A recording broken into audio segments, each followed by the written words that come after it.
So what you're going to see here is this is how I see governance, risk and compliance working, and this is how 27001 sits into that governance, risk and compliance framework. So when we're doing a 27001 implementation, normally people are going to be doing it because they've been driven by a commercial requirement. We'll come back to that as well. So what they want to understand is, how does 27001 fit? What we have when we develop a governance, risk and compliance framework is we're doing it more generally. So we are going to implement specifics in for 27001, but we are going to try and put something in that's a little bit more general. I'll do that so I can see you. It'd be awkward when you're recorded, because it's going to be recording you, recording me, recording you. But anyway, so we're going to put in something that's a little bit more general. So this will apply no matter what standard you're implementing. And, and technically it would apply if you were doing a data protection implementation. You're going to be doing 9001, PCI DSS, SOC 1, SOC 2, whatever it is that it's going to be. So what all of the standards and all of the frameworks are looking for is that senior management buy-in. So what we have is, at the top level, we've got senior management, and senior management needs to set the direction of the organization. There are things that we can do. We'll talk about role in a little while, but there are things that we can do to help to evidence that. But what you're hoping for is that when you go into an organization, there is a culture of top-down leadership, that there is top-down buy-in. You are going to struggle in any organization where your engagement is either C-level or even below. So if the demand or the requirement is coming from like a product manager, a development manager, a network manager, even head of ops, on his own or her own, then you are going to struggle with it. And it's mainly around politics. It's going to be around budget. It's around getting buy-in and resources to do what it is that needs to be done. So in very, very practical terms, you need that senior management buy-in and leadership from the top. If I'm engaging on a project, I want at least one of those senior members sitting in my management meetings, and we'll talk about them as well as we go through it. So senior management at the top sets the direction. Underneath that, we're going to implement the concept of a management review team. Now, some companies have this already. This terminology will come up time and time again. Depending on the size of it, there may be an existing structure that you can hijack and that you can jump off of the back of. Even in those environments, even in larger organizations, I'm still minded to create what I call a management review team. Okay. So what the management review team is it ensures that things get done. Now, when I build a management review team, I'm going to share with you all of the templates and documents as we go through. When I set up a management review team, I want on that management review team a representative of each area of the business, ideally. So I'm looking for somebody from HR. I'm looking for that one senior leadership manager that's going to buy in. I'm looking for representation from IT.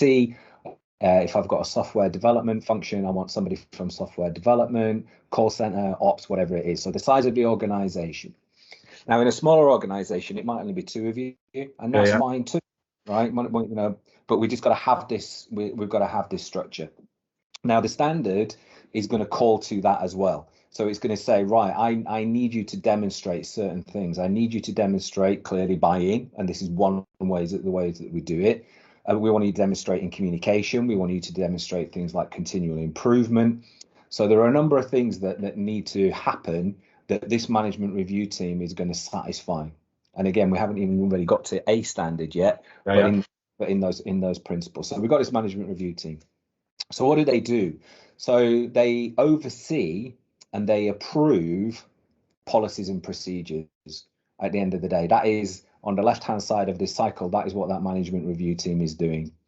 Depending on the size of the organization, they may be doing the doing. So they may be writing it and then they may be improving it. That's fine. But there's a conceptual separation that the management review team oversees and approves policies and procedures.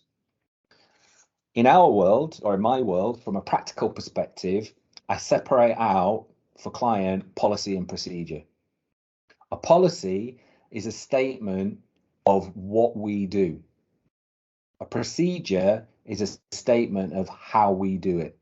And I separate those. Now, what you find when you go on a client is you're going to find a mix. So if they try to do it themselves, or depending on where they're coming from, you might have some that's policy statement, mixed in with some process statement, and it can be a little bit messy. Okay. A couple of reasons why I want to do that. The policies about what we do, if you think about it in from a hierarchical point of view, is going to be set by the leadership, right? The management. They say, what do we do? Oh, we do antivirus on every machine. Antivirus, reports up to central management. Antivirus is set to, auto disinfect. Like we want decentralized managed antivirus. So it's a statement of what we do. It doesn't say we use Symantec, we log on, we download definition files every 24 hours, we set auto scan to run at 7:30 in the morning. If an alert comes, it goes to Bob in IT at this email address. Bob in IT then does this and raises a ticket with it. It's a complete separation out. What that allows us to do, as I say, is we can give Bob the framework for him to record what he does, and we can give the managers the framework to record at a high level what we do. Bob is doing how we do it. What you're also going to find is that pretty much every client that your client engages with wants policies. So what they're going to say to your client is, I want a data protection policy. I want a clear desk policy. I want a working from home, bring your own device, change management, software development policy. So what we want to be able to do is we're going to build our policy suite in such a way that it makes their life easier, right? It'll kind of make clients' life a little bit easier, but it's all about making the requester's life easier. So if they say, have you got a software development policy? Of course we have. Here you go, bang. And it's written in a way that looks like a software development policy. They can understand it and they can respond to it. So we've got these policies that say what we do. What we haven't then included in it is all this personal information, right? There's all Bob's email addresses in there. You know, if we had a business continuity policy and it said, oh, all right, this is our emergency call tree in the policy, I can't share that as part of a due diligence onboarding with a third party. So we've got these policies, what we do. We've got procedures within our organization about how we go about doing it. And when we've got policies and procedures, we apply those to staff and third parties on the left-hand side. So we can't expect staff, employees, human beings to do the right thing if we don't tell them what it is that we expect them to do. Yeah. So it's part of that communication framework. So it's this governance, risk and compliance. So we've got our policies and we're going to apply them to staff, and staff and third parties are going to operate them. And hopefully everything is going hunky-dory. Now, our policies and procedures, good for your knowledge, with your knowledge, are based on risk. Okay, so policies and procedures are based on risk. We're going to take a step back for a moment. When it comes to implementing a standard, there are typically two approaches: risk-based and rule-based. 27001 is a risk-based model, and I like it for that reason. So what 27001 says is when it comes to controls, you are going to operate the controls that are appropriate to your business based on your business's risk to a level that is appropriate to your business and your business's risk appetite. So it could be the situation that you don't have certain controls in your organization. It could be that you have controls in your organization that other people would deem to be not sufficient. Okay. So I'll give you an example. 27001, as one of its controls, says you have a password management system. It doesn't say what that password management system is. You define it. So you could say our password management system, it's 1 character long. We never change it. Right? It's our risk. It's our risk. We deemed it. It's our risk.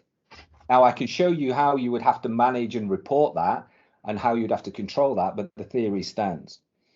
You also have rule-based systems, right? Rule-based systems are Cyber Essentials, PCI DSS, to some extent SOC. What a rule-based system says is you will have this control to this level, and if you don't, you will fail.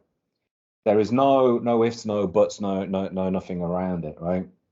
So it is within the realms of possibility in a risk-based system to have quite a weak control framework and still certify and pass, Whereas in a rule-based system, you're going to be governed by whatever the rule is. It's yes or no, black or white, tick or fail. But either way, I say our policies and procedures are based on risk. So what it is that we do as a business is based on our business's risk appetite, and how we do it is going to be based on risk as well. When we have policies and procedures, they are subject to audit.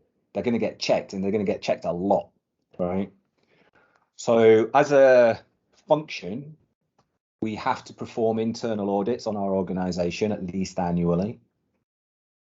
When we deep dive into some of these areas, you'll see some of the caveats, but I'll touch on it now. If an auditor asks you a question, how have you devised your internal audit plan? The answer is always based on risk. Now, the reality may not be that, and again, we'll touch on that later. But what they want to see in an internal audit plan is that the things that are the most risky to your business are being audited probably more than once. Okay.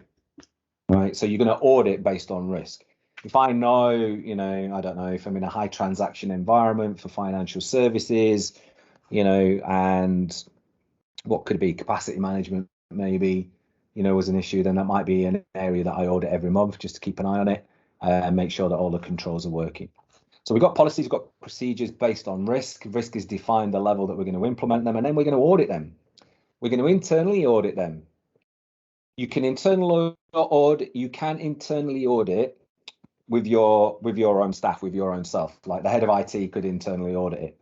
It's got limited value to it. What we would say as part of our implementation is ideally you want somebody with a level of independence, either somebody in the business whose job it isn't normally, like to operate that process and procedure, but in our best case scenario, bringing in a consultant like us.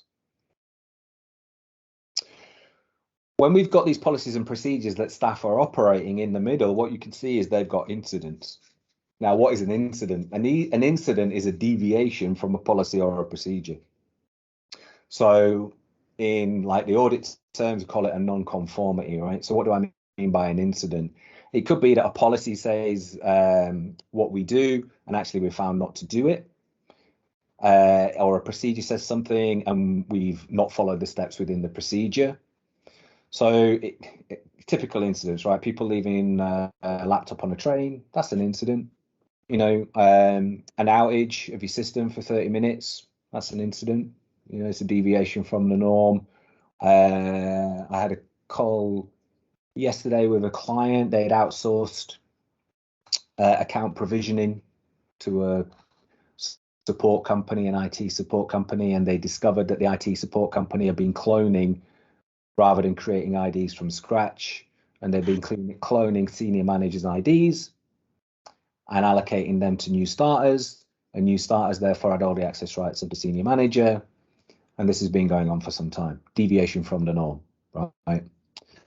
So we've got things will go wrong, and that's fine. We expect that, right? There's always going to be things that go wrong.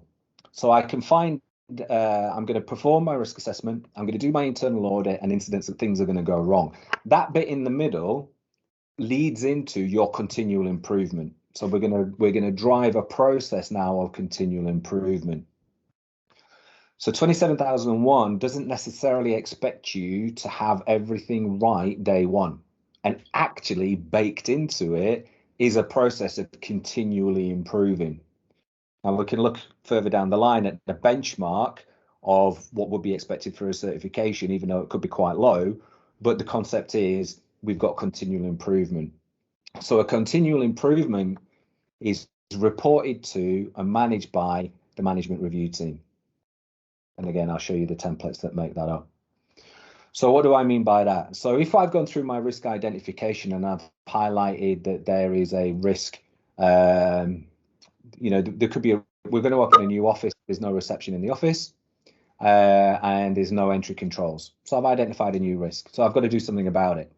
So through risk management and risk treatment, I'm either going to accept the risk, I'm going to reduce it, mitigate it, offset it.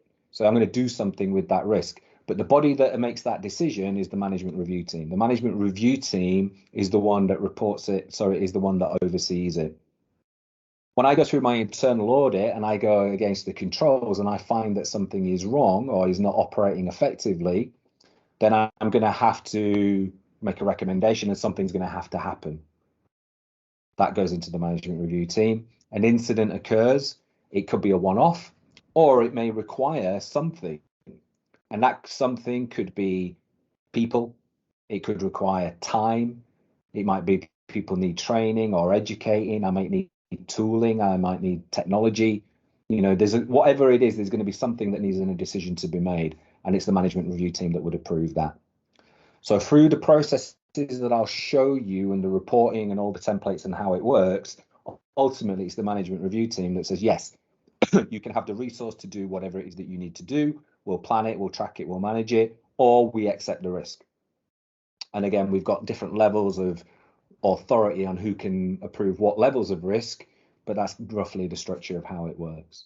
So you've got this cycle, this continual round and round, update your policies, update your procedures, then audit them, didn't quite work, continually improve them, update them, roll them out, audit them again, audit them again, audit them again, on and on and on it goes.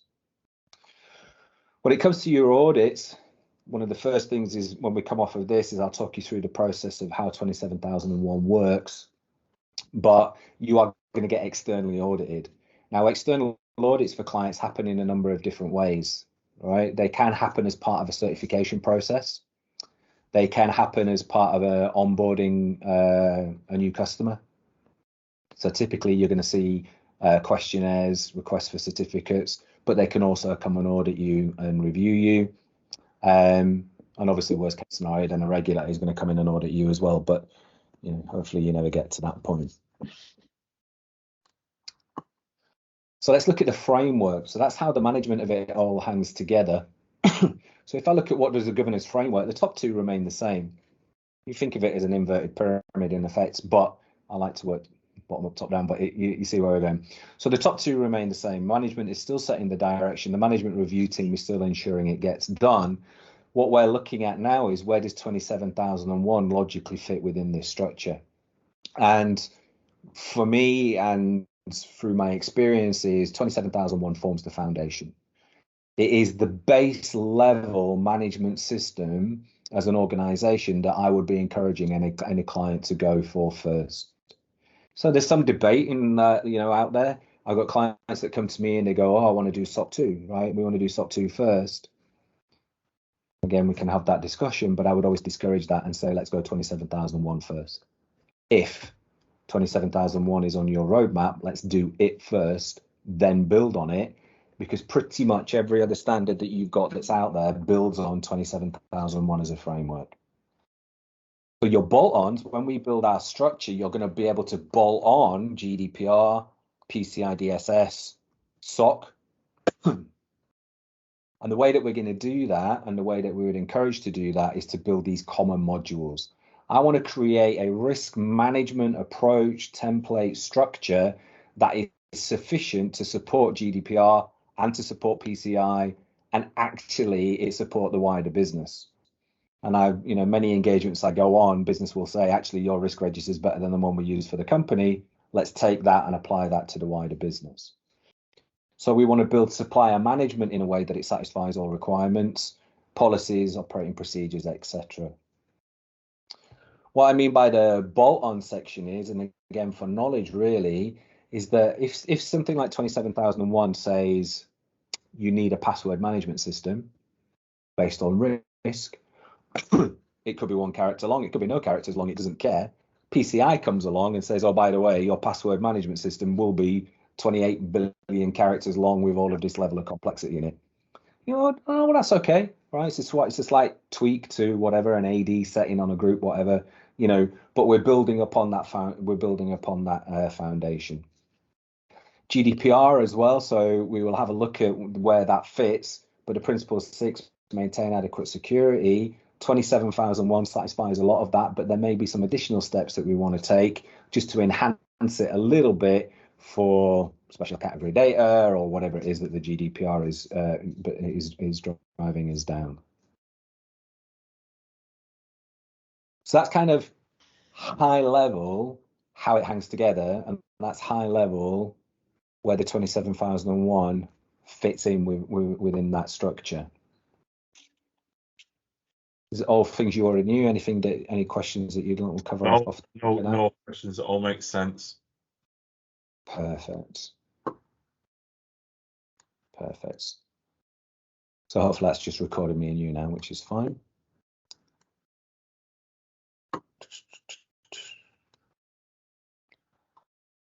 So in terms of today, let's talk about standards.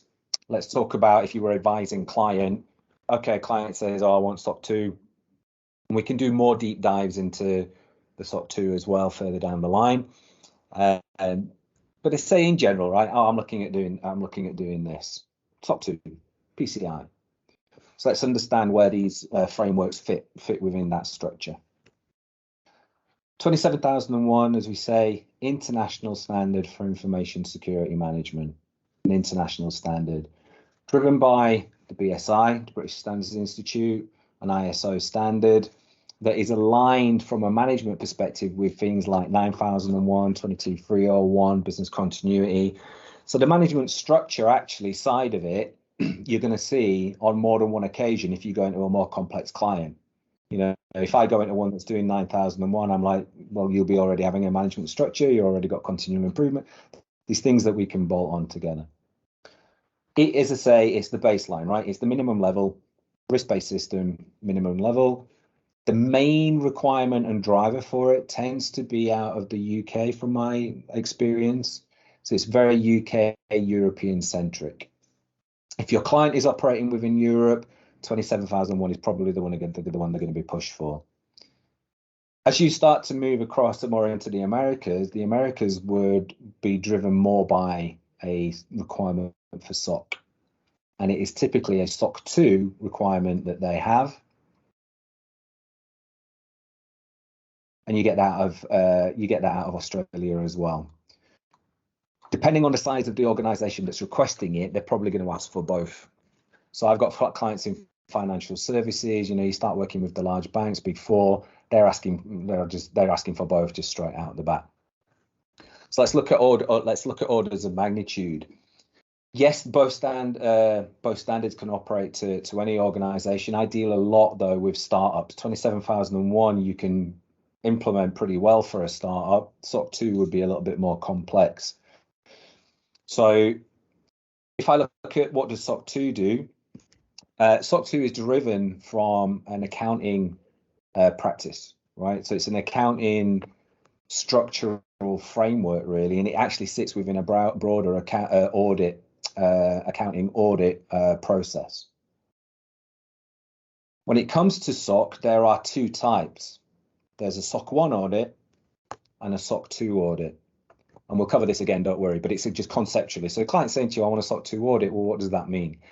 So you've got an accounting standard with an accounting audit that goes at the back of it that can do one of two things, a SOC 1 or a SOC 2 to start with. A SOC 1 audit typically is of an organization that does something that can materially or fundamentally impact the financial reporting of that organization. Fundamentally, it's going to impact on the accounting reporting of that organization. SOC 2 is usually applied to businesses as a general control set. It's just a general set of controls. You then have within SOC 2 types of audit. 27001 is a point-in-time audit. So when we do our audit, it just looks at basically the information that it can see at the time. A SOC 1, 2, but type 1 audit is a point-in-time audit. So if you get a point-in-time audit, you're good to go. A SOC 2 audit is a continual audit for a defined period of time. Typically, your client is going to take 12 months. So what that means is when they audit it, they can say, right, show me evidence that it worked in January, in February, in March, in April, give me a sample from November, right? The rigor that's associated with it just absolutely goes through the roof. So differences between different audits, point-in-time audit, and or a continuing audit. 27001 is a structured framework, right? It's got 114 controls in it, dropping to 90 whatever, dependent when it comes out in its next iteration. SOC is not. a defined framework, allegedly. So what the SOC requires you to do is for you to define your controls, and then they will audit you against the controls that you've defined, typically. It's not quite actually the real world, right? Because what happens is when you engage with these third-party audit companies, they've got their own portals and tools, and they ask you for documentation, and it's all the standard stuff, right? So there is some work to do to like define controls, but ultimately what they're looking at is the stuff that we look at day in, day out. But if I look at it conceptually to the client, I'm saying, look, you've got SOC 2 over here. It doesn't have a set of controls with it. You've got 27,001 over here. It does. So let's implement 27,001. 80% of what we're going to need is going to be delivered by 27,001. And then we'll bolt on the extra that we need and the extra little bit of rigor if and when you want to do SOC 2, no issue. Okay. So that's the difference between those two. PCI DSS that fits in follows a very similar structure. It's about 344 controls, depending on which level of business you are. You do your self-assessment or you do your report on compliance. We can go through all of that, but fundamentally, PCI DSS is a control set, and depending on what kind of business you are is what business, which of those controls apply. It's rule-based, yes or no, pass or fail. And again, that applies to anything that stores, processes, or transmits data. Cardholder data. Yeah. So again, the level of rigor that goes with that can be quite high. Start with 27,001, build on what you want as you go through it. If we look at costs, client says, I want 27,001. 27,001 to certify, to get the certificate, is going to range anywhere between maybe 4 to maybe 12 grand, maybe. Again, it depends on the size of the business, right? So what will happen is when you go for your 27,001 certification, they follow a structured format and it spits out a number of audit days at the end of it. Small organization like me, it was 3 days. I've got a small organization that are based out of Brazil that I'm taking through at the moment, Buenos Aires. They're 6 people, software development, no on-prem, all in the cloud, 3-day audit. Yeah. Tomorrow, I start a stage 1 audit for a large UK charity. It's a 3-day stage 1 and a 12-day stage 2. Massive, right? So there is variation in it, but you can get a feel for it that it's not really, technically, it's not that expensive. So, you know, a couple of people in a room, if you were to go for it, you're probably going to be looking around about 3.5, 4 grand, something like that. If I go into the world of SOC, depending on what I'm doing, my SOC 1 audit can start at 18 grand just to take the test. Right. And that's for a type 1. So again, I'm like client, right? You want to go for SOC 2, it's complicated. There's no controls, we're going to have to define them all. And it's going to cost you probably 3 times as much as the 27,001. Should we walk before we run? Right? Let's go down this route and then we'll get to the SOC. Okay. To do a type 2 audit, you can be in tens of thousands of pounds. So I've got a UK-based financial company that's forced to do a SOC 2 type 2 at the moment, and for them just to take the test, it's £42,000 a year just to take the test, and they pay me less than that to do the work. But that's fine. So you know your type 2 audits are ranging, you know, probably late 20s, early 30s, all the way up to 40s, mid 40s. Now, there are influences and factors on that, and again, we can discuss those. I can guide you through it, but I'm just giving you orders of magnitude. Okay.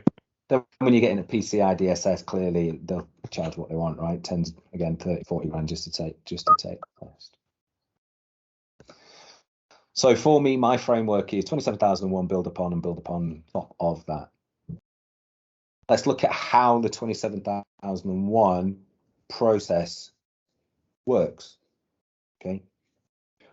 So what we're going to need to do is we're going to need to be getting our client an accredited certification. Many people out there that do certifications, what you're looking for is an accredited body certification.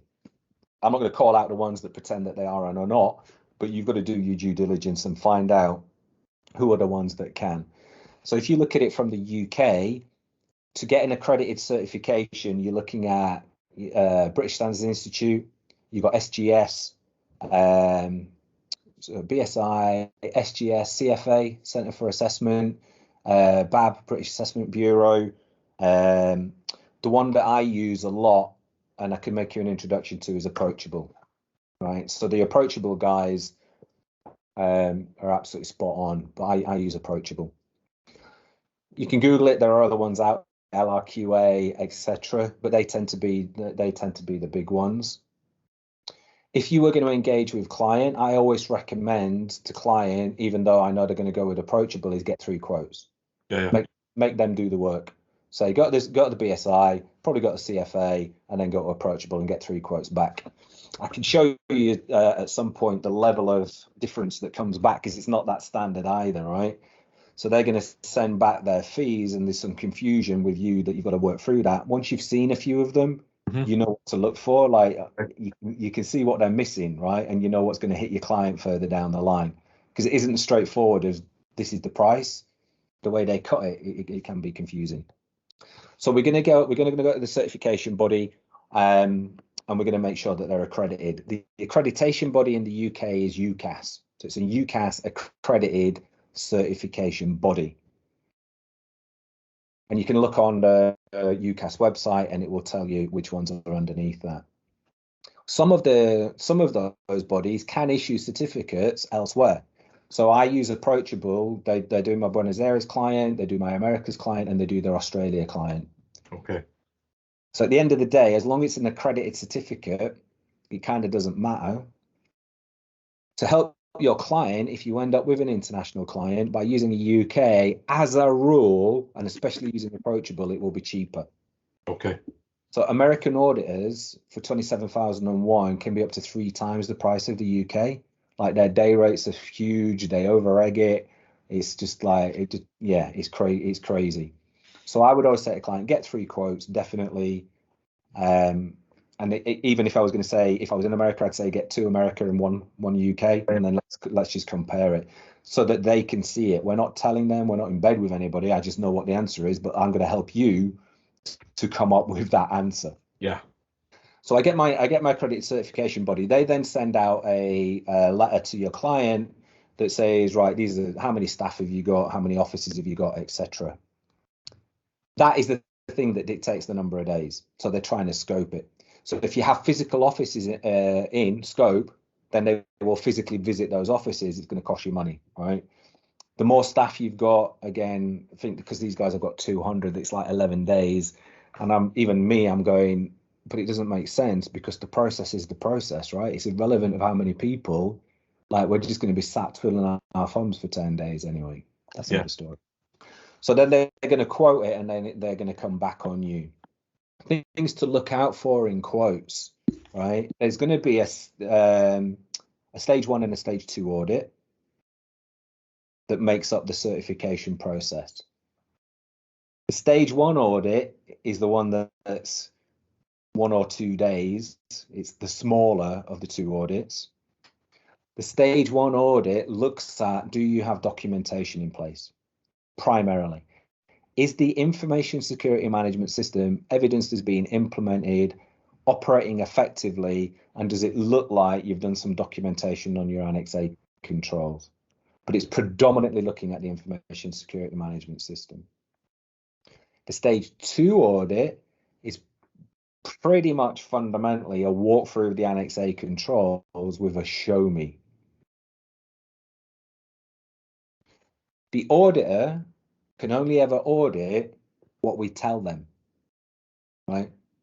So when we're going to go through our process over the coming weeks and we say about documenting procedures, we always tell client, document what you do, not what you think I want to hear, right?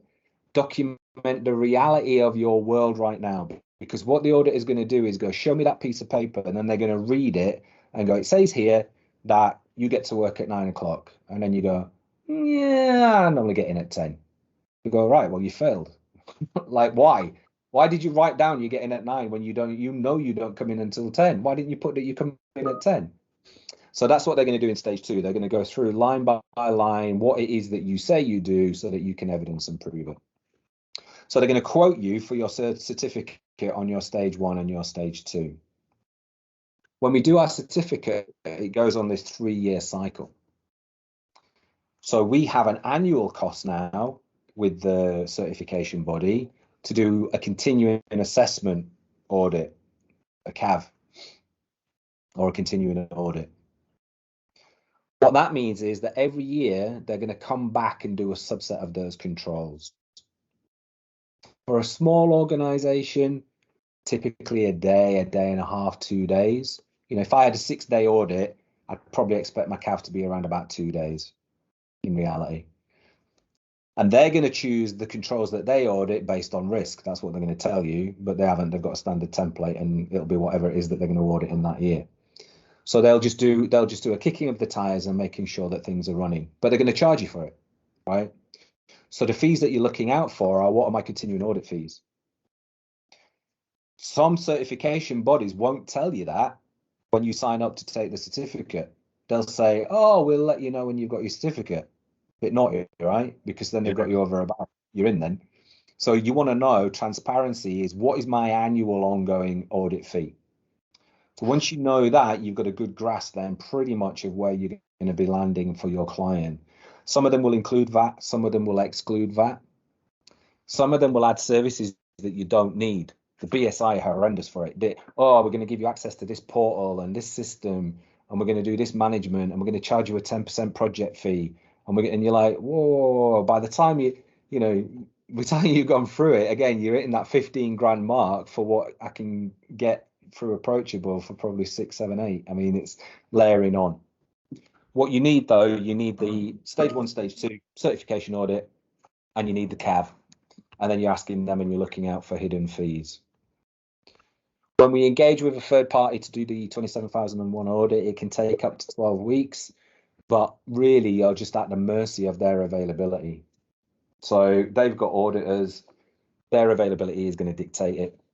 If, like me, you end up in a good relationship with the certification body of your choice, then you're going to be in a position then where eventually that things will be a little bit easier. So if you get a cancellation, can I go to the top of the list? You know, work well with these people, then they'll work well back with you.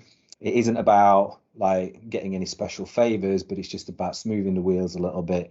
So sometimes you can fast track your client a little bit through if you're a bit more flexible with it. But if set the expectation, client is always like, how long is it going to get? How long is it going to take me? And say again, well, it's going to depend on the certification body. Then it's going to depend on your ability to implement and evidence the Annex A controls. Let's say 3 months. Let's set 3 months as a realistic timeline to do that. If client then comes back and says, can we do it in 10 days? Can we do it in a month? We go, yes, we can. But once we start to look at what is involved in it, it's dependent on them to write all these procedures down and evidence that they're doing what they're doing. So I can do my bit, no problem, but you've got to be able to keep up with me. So we've got that certification process. The certificate won't, again, it depends on how lazy they are. You know, you might not get the certificate back for maybe 4 or 6 weeks after you've taken the last audit. So again, client's expectation in January, I'm going to have a bit of paper by the end of January, not going to happen. Even if it's March before we do the certificate to do this 2 stages of audit, could be April before we even get the piece of paper. So that's worth knowing. What I do with a client is say, normally, if you have a conversation, so client says we need it, go back to the person that's requesting it and say, if I get an engagement letter from the certification body that shows that I've paid my upfront bill and I show you my commitment dates and I explain to you that I brought in High Table or whoever and show you I'm on the journey, will that be enough? And 9 times out of 10 it will, right? If a customer is engaging with your client, normally it's because they want their services. So if they can show that they're going in the right direction, they can show they've got the dates, they've got a headed letter from the certification body, everything's booked in, they can see, yep, you spent money on consultants, we can see you doing the right thing, then they might let it slide and say, okay, we can wait till April for the bit of paper because we can see that you're on that journey. Yeah. So again, that's just based on experience, really. you can feed back to people and let them know. Yeah, I mean, I've done, like, I do a lot of work with the HSE here, which is the equivalent of the NHS. Yeah. Part of my job is reviewing IT security questionnaires. Yeah. We always get, yeah, we are on the road to ISO certification. It's like, okay, show me. Yeah. Because I And can that's fine. see, I've got long blonde hair, a six-pack Yeah. Ferrari, but No, you do the right thing. And again, we can stuff that you already know, but again, it's worth chewing the fat. Like indicators at this point, I'm looking at it as being an advocate of my client. I can flip it to the other side because again, I externally audit people, and then you can go, these are the key red flags. And then as we go through the process, you can see how to counter the key red flags to be the advocate of your customer. It is, it is what it is, right? That's how it depends. It depends where you want to fit. So in terms of today, I want to overload with knowledge, right? So what have we gone through? We've gone through, this is, again, just some base principles. This is how a governance, risk and compliance framework looks like. Some of the reasoning about why we need the management buy-in, the structure that would sit under it, and then that role of continual improvement. We've touched on the types of different standards that are out there and the different approaches that they take: point in time audit, continual audit, risk-based audit versus rule-based audit. And we've touched on the process and the engagement of how we will deliver to 27001 certification for client from the certification point of view.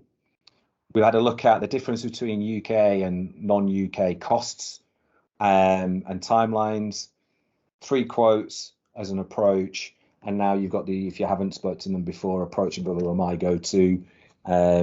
You've got that as well in terms of some practical things that you could do if you ever got to the point where you were going to certify.